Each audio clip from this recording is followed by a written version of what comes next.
போன கிளாஸில் நம்ம என்ன பார்த்தோம் அப்படின்னா ஆப்ஜெக்டிவ்ஸ் ஆஃப் ஃபினான்சியல் மேனேஜ்மெண்ட்டில் ஃபஸ்ட்டு பாயிண்ட் பார்த்துட்டு இருந்தோம். Profit is a hard disk of a efficiency.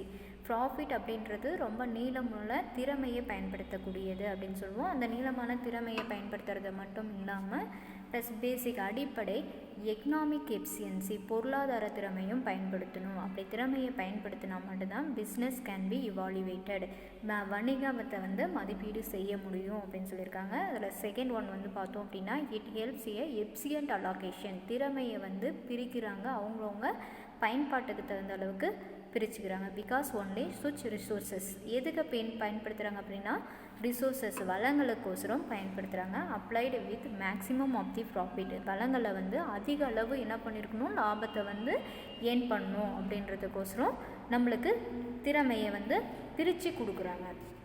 Next rate of return on capital employed is considered as best measurement of the profit. இதில் மூலதன வேலைவாய்ப்பு விலை திருப்பம் அப்படின்னு சொல்லுவோம். மூலதன வேலைவாய்ப்பு விலை திருப்பம் பெஸ்ட் மெஷூர்டு. அதில் எது பார்த்தோம் அப்படின்னா சிறப்பான ப்ராஃபிட்டை கொடுக்கக்கூடியது, அதை மட்டும் நம்ம எடுத்துக்கிறோம்.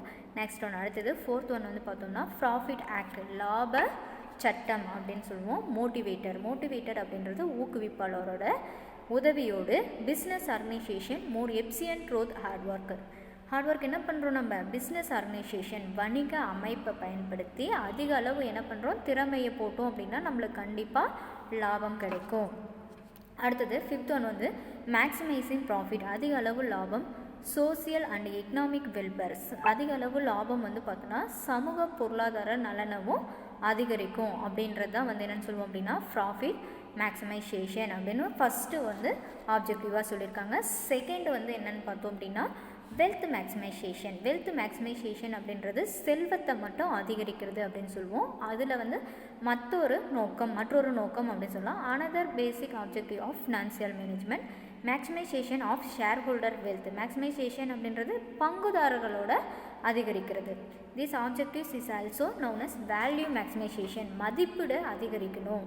நெட் ப்ரெசன்ட் ஒர்த் மேக்ஸிமைசேஷன், தற்காலத்தில் இருக்கக்கூடிய மதிப்பீடு அதிகரித்தா மட்டும் போதும் அப்படின்றது தான் என்னென்னு சொல்லுவோம் அப்படின்னா வெல்த் மேக்ஸிமைசேஷன் சொல்லுவோம். According this concept finance manager should take decision increasing net present value of the firm. இந்த இடத்துல என்ன பண்ணும் அப்படின்னா ஃபைனான்ஸ் மேனேஜர் நிதியியல் மேலாளர் சுவிட்ச் டெசிஷன் அந்த இடத்துல முடிவு எடுக்கணும். ப்ளஸ் இன்க்ரீஸ் எதுக்கோசரம் முடிவு எடுக்கிறார் அப்படின்னு பார்த்தோம் அப்படின்னா தற்காலம் இருக்கக்கூடிய மதிப்பீடை அதிகரிக்கணும் அப்படின்றதுக்கோசரம் எடுக்கிறாரு. Should not undertake any activity decrease not present value. ப்ரெசண்ட்டில் பார்த்தோம் அப்படின்னா அந்த நிகர மதிப்பு குறையக்கூடிய அளவில் எடுக்கக்கூடாது, அதோட மதிப்பு அதிகரிக்கணும். அவரோட முடிவு அதிகரிக்கக்கூடிய அளவில் தான் இருக்கணுமே தவிர குறையக்கூடிய அளவில் இருக்கக்கூடாது அப்படின்னு சொல்லியிருக்காங்க. அடுத்தது the concept eliminate all the 3 basic criticism of the profit maximisation. அந்த இடத்துல பார்த்தோன்னா எலிமினேட் அப்படின்றது நீக்கிறது. அடிப்படை கருத்துக்களை ப்ராஃபிட் அதிகரிக்கணுமே தவிர குறையக்கூடாது அப்படின்ற ஒரு கருத்தை மட்டும் இந்த இடத்துல முன் வச்சு சொல்கிறாங்க.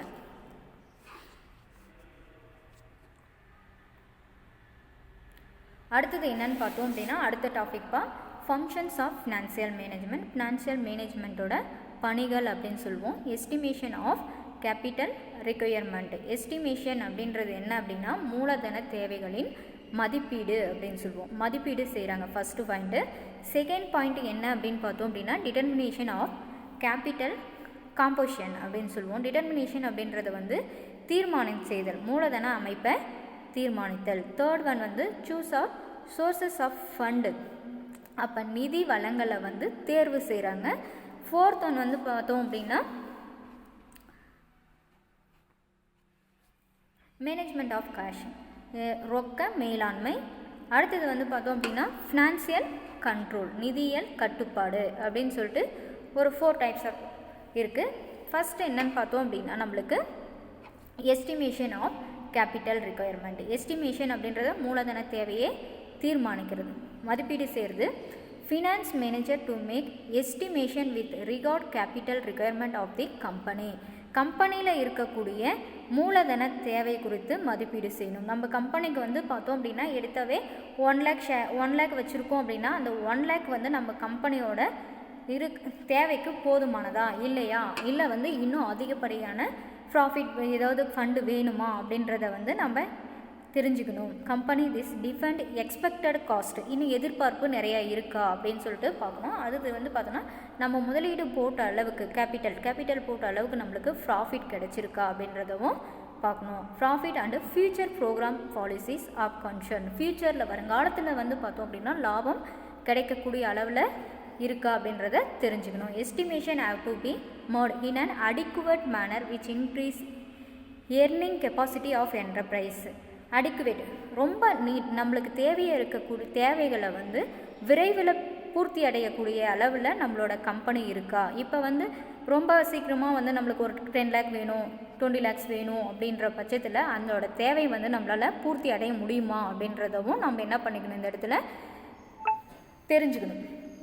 அடுத்தது determination of capital composition. Determination அப்படின்றது மூலதன அமைப்பை தீர்மானிக்கிறாங்க. மூலதன அமைப்பை தீர்மானித்தல் அப்படின்னு சொல்லுவோம். Once the estimation has been made the capital structure, மூலதன அமைப்பு அப்படின்னு சொல்லுவோம். ஹாவ் டு பி டிசைடு, மூலதன அமைப்பை பற்றி நம்ம முடிவு செஞ்சுக்கணும். Involve short term and long term dept equity analysis, நீண்ட கால முதலீடுவும் ப்ளஸ் வந்து குறுகிய கால முதலீடுவும் ஆய்வு செஞ்சு வச்சுருக்கணும் அப்படின்னு சொல்கிறாங்க. அடுத்தது choose of sources of fund, நிதி வளங்களை தேர்வு செய்யணும். நிதி வளங்களை தேர்வு செய்கிறது எப்படி தேர்வு செய்கிறாங்க அப்படின்னு பார்த்தோம் அப்படின்னா அடிஷ்னல் ஃபண்ட் அப்படின்றது இதர நிதி அப்படின்னு சொல்லுவோம். ப்ரொசூட் எ கம்பெனி மெனி சூஸ் லைக், இதில் வந்து பார்த்தோம் அப்படின்னா நிறைய வகையான ஆப்ஜெக்டிவ்ஸ் கொடுத்துருக்காங்க. அதில் ஏதாவது ஒன்று மட்டும் நம்ம என்ன பண்ணிக்கலாம் அப்படின்னா சூஸ் பண்ணிக்கலாம். ஃபர்ஸ்ட் ஒன்று வந்து பார்த்தோம் அப்படின்னா issue of shares and debenture, shares பங்குகள் இல்லது கடனீட்டு பத்திரங்கள் மூலமாக நம்ம என்ன பண்ணிக்கலாம் அப்படின்னா வெளியீடு செய்யலாம். செகண்ட் ஒன் வந்து loan to be taken bank and financial institution, இல்லை வந்து பார்த்தோன்னா கடனாக வாங்கிக்கலாம். யார் யார்கிட்ட கடனாக வாங்கலாம் அப்படின்னு பார்த்தோம் அப்படின்னா பேங்க் அண்டு நிதி நிறுவனங்கள் இவங்கக்கிட்டேருந்து வாங்கிக்கலாம் அப்படின்னு சொல்லலாம். தேர்ட் ஒன் வந்து பார்த்தோம் அப்படின்னா public deposit drawn like in the form bonds, public கிட்டேருந்து என்ன பண்ணிக்கலாம் அப்படின்னா டெபாசிட் வாங்கிக்கலாம். இப்போ வந்து ஃபிக்ஸ்டு டெபாசிட் மாதிரி இது ஒரு பப்ளிக் டெபாசிட் வாங்கிட்டு அதன் மூலியமாகவும் நம்ம என்ன பண்ணிக்கலாம் ஃபண்டை வந்து தேர்வு செஞ்சுக்கலாம். ஏதாவது இது மூணுத்திலிருந்து ஏதாவது ஒன்றை வந்து நம்மளுக்கு எது பெஸ்ட்டாக இருக்குமோ அதை ஷூட் பண்ணிக்கலாம்.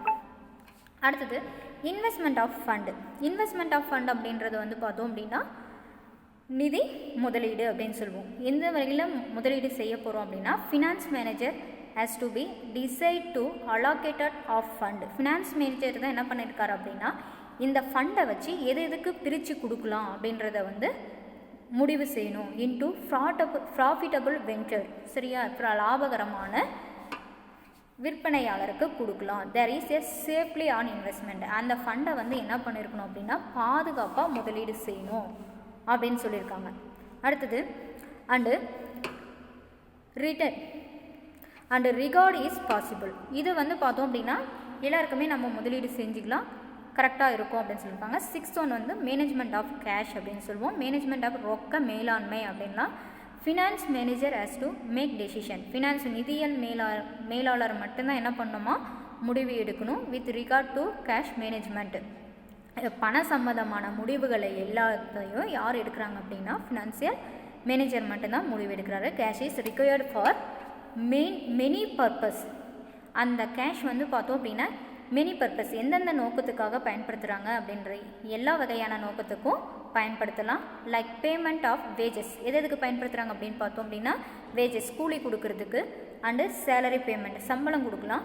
Electricity bill current bill charge பண்ணலாம். வாட்டர் பில் தண்ணி பில்லு, பேமெண்ட் டு கிரெடிட்டர்ஸ் கடன் ஏதாவது கொடுக்குறதா இருந்தால் கொடுக்கலாம். அடுத்தது meeting to current liabilities, current liabilities அப்படின்றது என்னன்னு பார்த்தோம் அப்படின்னா ரொக்க கடன்கள் ஏதாவது இருந்துச்சு அப்படின்னா நடப்பு கடன்கள் கூட சொல்லலாம்.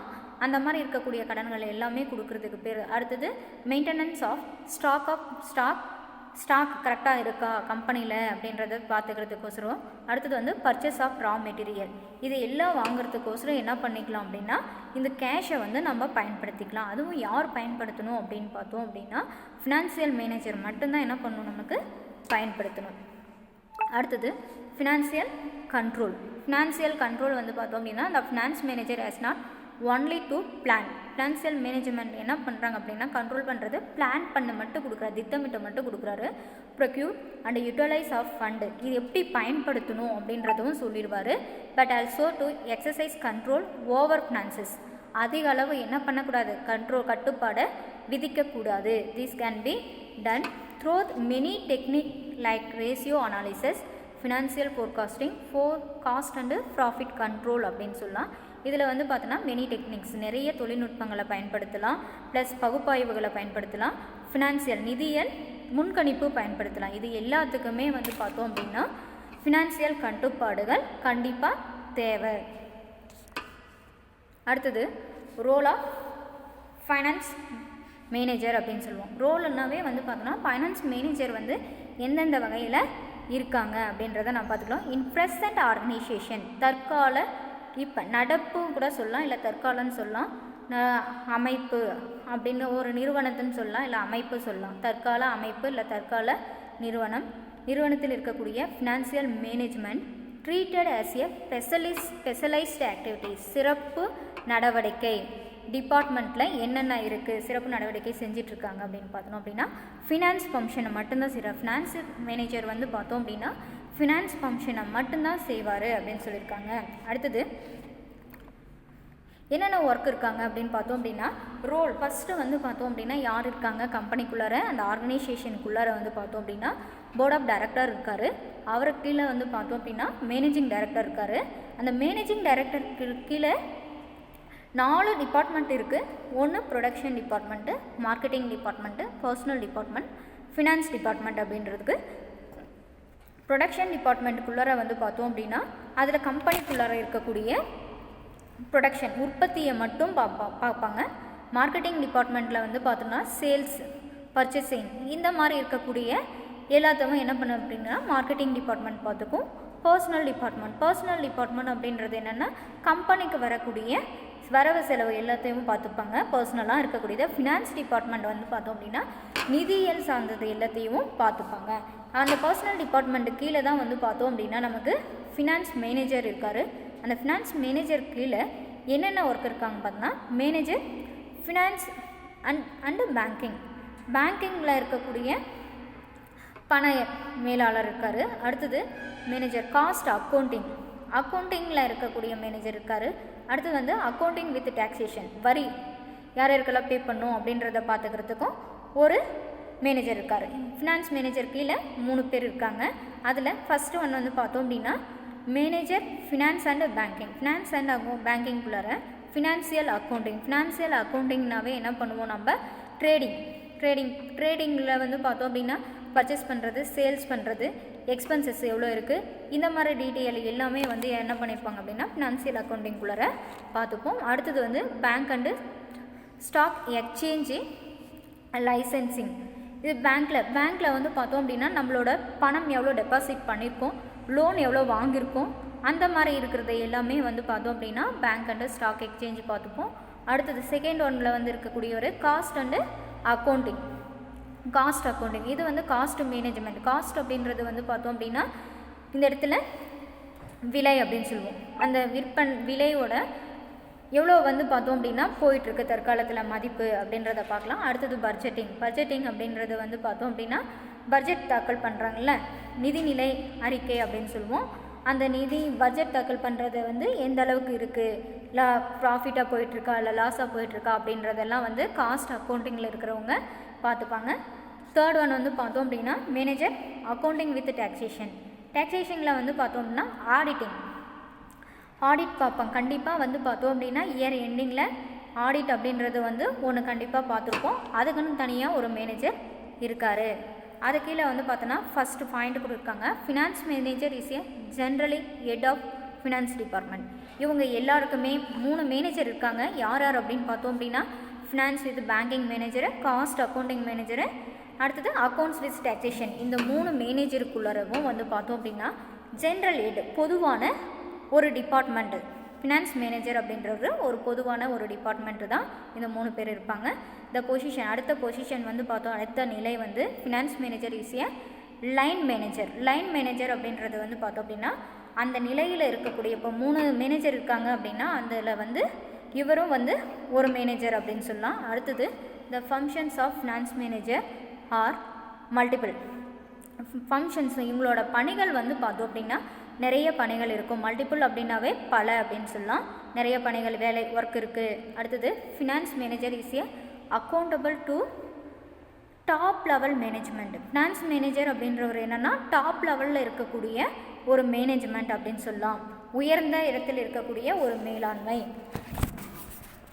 ஓகேப்பா, தேங்க்யூ. இன்றைக்கி பார்த்தது என்னன்னு பார்த்தோம் அப்படின்னா நம்ம ரோல் ஆஃப் ஃபினான்சியல் மேனேஜர் தான் பார்த்தோம். நெக்ஸ்ட் கிளாஸில் இம்பார்ட்டன்ஸ் ஆஃப் ஃபினான்சியல் மேனேஜ்மெண்ட் பார்ப்போம். தேங்க்யூ.